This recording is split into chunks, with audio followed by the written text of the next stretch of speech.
being, 9, 11-year-olds in their physical age to having a mental and business understanding of I am just as good as this 40 or 50-year-old. Actually, my results are better. My booth is better. My sales are better. My presentation is better. And these are all things that like one at a time over the years, we have taken these lessons and implemented for them.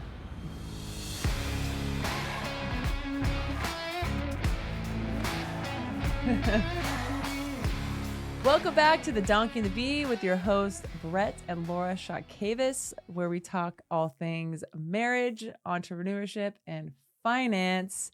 And today we're talking about Kid entrepreneurship.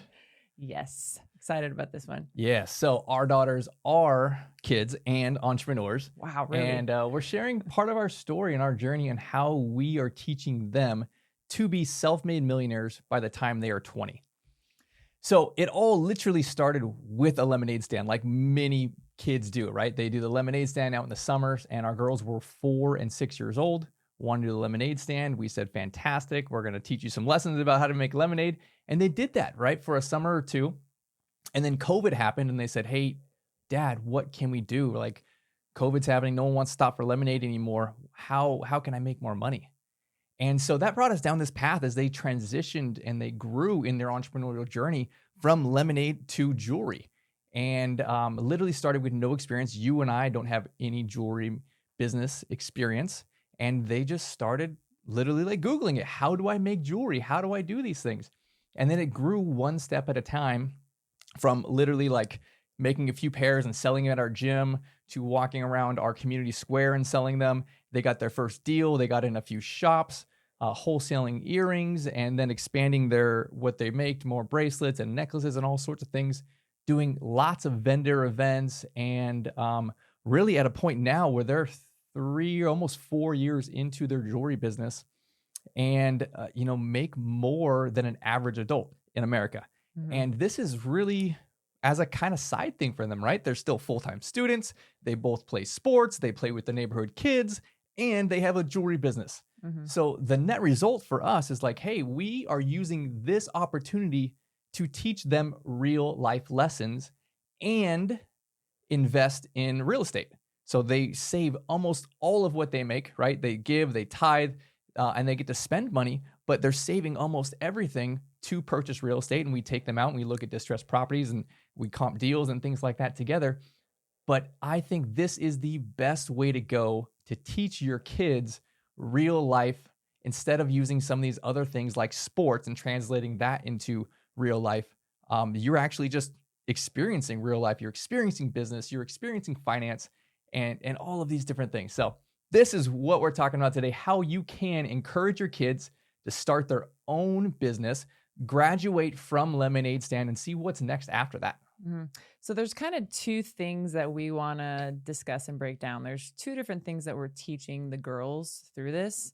And so we're going to break each of those 2 different topics down. And I mean, there's a lot to learn in these 2 different topics. And actually, when we were talking about this today, I was even like, wow, like they're learning a lot more than I even begin to think about. And so when I actually sit down and think about, wow, they're learning all these things. Dang, this is amazing. They're only now 9 and 11 and they've achieved so much and they've grown so much. And so we're going to break down 2 of these things, and hopefully you guys can grab a hold on these and get your kids to get out there and be entrepreneurs as well. Yeah. So really for us, we started out with encouraging them in business for the lessons, for the teaching, not really about the money. About a year into it, we realized like, hey, they are making some good money and there's a ton of potential. And then we, that opened up a whole nother avenue.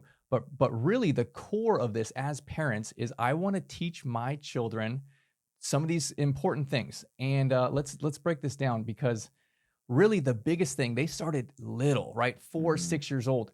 And the self-confidence and the communication skills were the biggest thing up front, especially one of our daughters is a little bit more introverted. And for her to literally cold walk up to a group of women, right? Just walk right up to them and then give a spiel. Here's my 1 minute, 30-second like sales pitch on how I make earrings, how I use this money to tithe, how I do this all myself, and my mom doesn't help me with this. And she's little, like this tiny little thing walking up to these adults, and she was so scared. Mm-hmm. And this was real life for her. It's something that she will learn these lessons at the littlest age and take them all the way through life. And the self-confidence that it built, the communication that it built, the amount of rejection that our girls got, literally like just walking up to strangers and be like, nope, no, I don't want that. I don't know what you're doing. You got Girl Scout cookies? No, like some people nice, some people rude, but literally hundreds, just in the first, couple weeks of rejections, of no's. And that really made them like strong in their core, in their self-confidence and who they are, to be able to like just shake it off. No, that person said no, or, that person was actually kind of rude. But you know what? On to the next. Let's go again, right? This determination that came through was astronomical for them. Yeah, another example as far as adversity that I can think of is when they have their booths, there are many adults, I'm going to say many adults, that come up and say, oh, that's so great. Your mom made these and she's making you sell them. And they have to be like, no, this is my business. I actually make these earrings. And they'll be like, oh, yeah. Sure. And it's almost like these adults are placing their limiting beliefs like on the girls. And it's interesting for the girls to see that, because the girls in their mind are like, I make these earrings and this is my business. And well, you don't have a business? Why don't you have a business? It's like they're already past adults' limiting beliefs. And so seeing that play out is, I don't know, it's encouraging to me, because it's the self-confidence that has been built through hearing those comments, through doing all of these weekend events, through making earrings right after school. It's all of these little bit of actions that they're taking and learning self-management, really, time management, self-discipline, doing these actions daily that are making them more confident. I really do think the underlying basis of all of this is self-confidence. They're doing these things that they think they can't do, like start a business and make money and talk to adults. All these things that a lot of kids think they can't do, they're doing them. And so now at 9 and 11, the sky's the limit. Like, I mean, I think they can do anything. I don't have a limiting belief on kids that they can't start their own business. They're only 9. Of course they can. She was 4 and started her own business. Like, so I think as an adult, as a parent, don't put your own limiting beliefs on yourself, on your kids, because your kids can achieve a lot more than you give them credit for.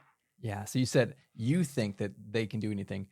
That's not what's important here. They actually now believe that they can do anything. And as we're doing these vendors events. They're traveling across Texas and setting up for 2, 3, 4 day events a lot of times. And they're huge festivals with tens of thousands of people or more at these events. And they compare themselves to other businesses, which means they are looking at their booth, their product, their setup, their sales, their numbers, their net profit, and they're not comparing to other children, because children are not there, right? There's only professionals there. There's only adults there. So now they are comparing themselves to other adults, and the amount of confidence that they have when they are successful. And they run a fantastic booth and have a great product, and they have a huge line. And part of it is their kids, and people are attracted to it, right? We use that marketing specifically to draw people in. But their product is awesome, and they outsell a lot of the other adult booths that are there. So when you think about adversity and growing, and you think about kids, it's usually in sports, right? And you'll see these kids who have older siblings that play with the older siblings. They play with the older siblings' friends competitively, right? And they are pulled up by playing with people that are better than them in sports, right? It's the exact same thing with business. They're not going to children's vendor events and comparing against other kids. We've done a few of those, and that's kind of just so elementary. They are comparing, and they are continuing to grow against who are the best adults at these big festivals.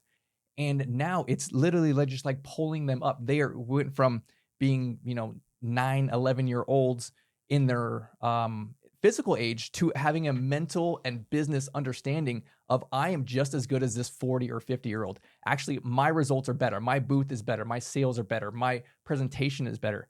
And these are all things that, like, one at a time over the years, we have taken these lessons and implemented for them. Mhm. And this is the biggest result, right? The biggest takeaway is I'm not comparing myself to the kids in the neighborhood. And they are in some respects, but in a business, in a real life, in communication, in finances and marketing, these things, it's like, okay, I'm going to compare myself to another business person. So by the time they get through high school, into college, or into, their 20s, they're like, they've been doing this for 20 years, Mhm. right? They become an adult and already have a half a lifetime's worth of experience adulting. Mhm. And this is really what we wanted. This is the real life lessons. And I think it's important to distinguish, like, instead of doing sports, which have a lot of great lessons that you learn, right? Adversity and teamwork and discipline and all of those things you use and you translate them into adulthood, right? But why translate into adulthood when you can literally just be business art, have a kid entrepreneurship business, and you're going to learn the real life lessons at such a bigger, more impactful way. And you're going to grow in this maturity so much more. Mhm. And it doesn't stop them from being kids, right? Like, Yeah, they're still kids in lots of Yeah. areas, Mhm. but it's just this one area of maturity that you are growing. And that's really what we're trying to accomplish. Let's fast track the maturity of business and entrepreneurship and finances and communication and sales, because this is what they're going to need as soon as they get into the real world. Mhm. Yeah, you mentioned, we still we still want our kids to play sports. So our oldest daughter still does play sports, and she has plenty of time to play with her friends outside after school, and she has plenty of time to do her homework. She has plenty of time to be a kid and do all these other quote unquote, kid things that kids do. But then they also have a business. And so people are like, well, how do they have time for that? And so there comes in time management. And this is also a lesson for not only kids, but for adults as well, is they're very limited on social media time, on TV time. They don't have cell phones. That's just been our parenting. We just don't think it's something that they really need at this age. So they don't have phones. They're not on the phones. They're not calling their friends. They watch TV for a certain amount of time a day, and sometimes they don't watch TV at all. And so I think teaching them that you can do all these things, but limiting the time on each of these things, right? It's not just binge watching Netflix or, playing with your friends all afternoon. You have to know how to manage your time wisely, even as a kid, because that's going to, like you said, translate to adulthood, right? I think what we say about how we raise our kids is we're not raising our kids to be good kids. We're raising our kids to be tremendous adults, right? And so I think a lot of times we are different in how we approach parenting because we're teaching them to be amazing, contributing adults. And so we don't necessarily treat them as kids, even though they are kids. So I think if you're looking at this, well, my kids don't have time to start a business. They really do, because if you actually take inventory of the time that they're on social media and on their phones and on TV, there's plenty of time that they can use and utilize toward starting a business and creating financial freedom really for themselves. Yeah. So the other lesson that's super vital is we're teaching them actual business skills.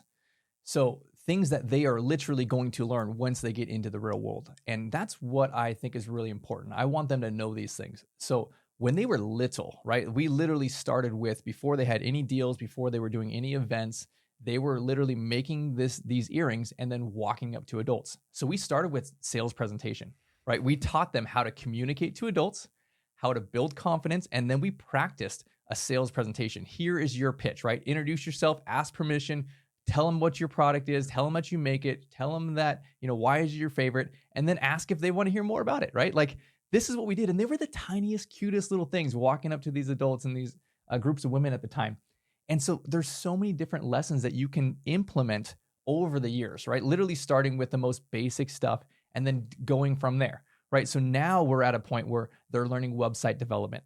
They're managing their social media. They're ordering wholesale orders, right? They are going through and doing inventory tracking. there are things that are appropriate as they are continuing to grow that we are continuing to teach them. And this is something that they'll use forever. So in the very beginning, when they wanted to start this jewelry adventure, we would sit down and we'd, come up with ideas and brainstorm. And I remember they would talk about, let's do butterflies, let's do rainbows, let's do unicorns and stuff like that. And I'm like, well, let's pull back here a little bit. Okay, girls, who is going to be buying your product? And they'd be like, adults. Okay. So do you think adults really like those things, rainbows and butterflies? And they're like, yes, some of them do. I'm like, yes, some of them do. Yes. But majority of the people that you are catering toward, your avatar, your customer, is a little bit more of a mature liking. So we taught them to, in essence, this is what Grant Cardone talks about a lot, is who has my money. We always say, who has your money? And it's always the avatar of a young woman or a young mom between the age of 25 and 45 is pretty much their target of who they're aiming toward. So when they would make these earrings and we would go down to our community, they wouldn't walk up to kids and say, do you want to buy my earrings? Because the kids don't have their money. They don't have money. They're not going to purchase the earrings. So we taught them to, approach young women who were kind of, hip and stylish, have the cute hat on and like are dressed a certain way, because we know that those type of women are going to be the ones who like the product and who are going to buy their product and purchase their product. And so teaching them, their customer avatar, teaching them, like you said, Brett, like the sales presentation of when you first walk up to somebody asking for permission, hi, my name is Brooklyn. I make these earrings. Would you like to see some? Or, ask them a question. And if they say yes, then it's like you have an open door to just like spew out your whole sales presentation. Mm-hmm. So teaching them just little basic things along the way. I mean, teaching a 4-year-old these things is so funny. You think that they're not actually taking in the information or actually retaining it, but they really are. I mean, we have videos of Blakely, our little one. She was 4 at the time, maybe 5. And we were going through finances and we were, splitting her money and talking about profit and loss and all these things. And she looked like she didn't really understand, but we would ask her questions and see what she would answer back. So she was totally connecting with the conversation, totally understanding what was going on. And so again, don't think your kids are too little to understand these concepts. You can break them down into an elementary language where they will understand and they can digest it. And then once they get to that point, then they can, put it towards their business or put it toward whatever they're, striving towards. And so I say all this to say we started implementing these things with our kids because we wanted them to gain the self-confidence first and foremost, and then we wanted them to gain the business skills. And so why are these things important is what you ask, right? Why are they important? What are they doing with their money? Well, Brett, what are they doing with their money? So they split their money, and this is one of the lessons we taught them, even as little girls. And they save 70% of everything that they make. And 70% of it goes into a sacred account, and they have saved lots of money, and they are actively, or we are actively looking to buy discounted real estate. They're looking for passive income. They're looking for rental properties. And we set up an LLC for them, which is probably another call. But we have set them up so that really with the end result in mind, they are going to learn how to be tremendous adults. And they are going to have financial freedom by the time they are young women. And really my goal for them is to learn that they don't have to be part of the rat race. They don't have to be part of the system. They don't have to go to college if they want to. They don't have to get a job working for the man. They know first and foremost right now, like if a zombie apocalypse happened, they know how to make money. They could go sell something. They could create a product. They could do this. Like I am confident as a father that if I died right now, they would know how to take care of themselves. And that's really my end goal here, right? So I want them to fast forward into their 20s before they're possibly even married, that they have cash flows exceeding their expenses and they can work for anything that they love. They could do something that makes them happy instead of going down this path that everyone else does, climbing the corporate ladder, working for the man, hating their lives, and just adding so much more stress onto it. I think it is my responsibility as the father to teach them and that there is another way here. And I wanted to start as early as we could with them. And so literally like 4 and 6, like that was pretty much as early as we could do this. And, we didn't even talk about percentages yet. They didn't understand what a percentage was, but we talked about a slice of pizza, right? If you had 10 slices, 7 of those 10 slices you were going to save. And that's how we broke it down. And so you can make this completely as elementary as you want in order to start at whatever age it is. And I think the effect here is I grew up in a sports dominated family. A lot of my cousins were very competitive with sports, got scholarships, did travel sports all around the country, spending lots of weekends buying, fifth wheels and traveling all over, right? Like the parents invested a lot of time and money and resources into their kids to teach them these lessons, right? To get them into a good college, to get a scholarship. And I think that's a great way to go. But I want to throw out there that here is a different way. Here's an alternative way. Instead of competitive sports, what about kid entrepreneurship? Because they're going to learn all of these lessons that you learn in sports. And then some. Yes. And then they're going to learn all real life business, right? In addition to those two things, they are literally making money, saving money, and investing their entire childhood. No one told me about compound interest until I was 30 years old. They started literally saving to invest at 5 years old. And I'm not talking like a little bit of money. They make great, great money. They make adult money, and they save almost all of it because they really don't have any expenses. If you are starting that early in life, man, like there's no stopping you once you've learned these lessons and you put that much time into, buying assets and things like that. I love the analogy of the sports because that's something that we've got harped on a lot actually as parents is, oh my gosh, like you're not allowing your kid to have fun. Your kid's not having fun. They're not doing sports. I'm like, they actually still do sports and they're doing this, but they're learning all the things in sports, like you said. But I think what is the most vital thing throughout this whole process is the financial literacy they're learning. You don't learn financial literacy in sports. You don't learn financial literacy in school. I mean, you really don't learn anywhere unless your parents are financial literate and they teach you, right? Or you get kicked in the face when you're an adult and you figure it out on your own, right? So learning that, I think, excites me because as adults, the top 2 reasons why individuals get divorced, one of them is finances, right? The other one is sex, which we will talk about at a different time.